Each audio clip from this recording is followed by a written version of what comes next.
السلام عليكم ورحمه الله وبركاته. هاني صلاح. النهارده انا جاي اقول لكم على حاجه جميله قوي. احنا ان شاء الله هحاول بقدر الامكان، مش هوعدكم زي كل مره اقول لك كل يوم هنزل فيديو، لكن هقول لكم على حاجه جميله، ان اي موقف هيقابلنا فيه مشكله انا هقول لكم عليه واقول لكم ايه حله. مثلا مكنه من الاماكن اللي انتم زي ما انتم شايفينها كده، انا واقف قدامنا في كذا مكنه اهو. امبارح او من يومين كده كنت في العابد او في مكان من سوبر ماركتات بشتري شويه حاجات، فلقيت الفلوس خلصت، فبقيت لايص يا رب مش عارف اعمل ايه.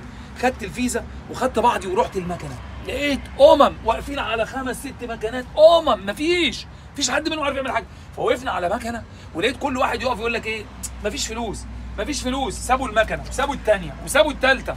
قلت لا، طب خش جرب يا جماعه، انتوا عملتوا ايه؟ رحت حاطط الفيزا بتاعتي ورحت عامل ازاي؟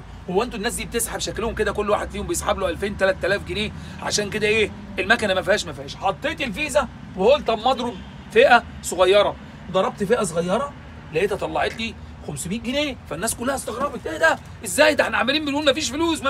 لا، في فلوس، بس عامل المكنه بذكاء شويه.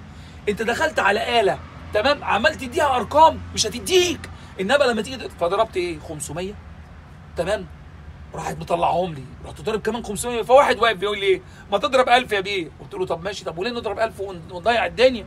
تمام، مع العلم ان طالما ضربت مبلغ قليل وفيها فئه كبيره هتطلع لك فلوس كتير.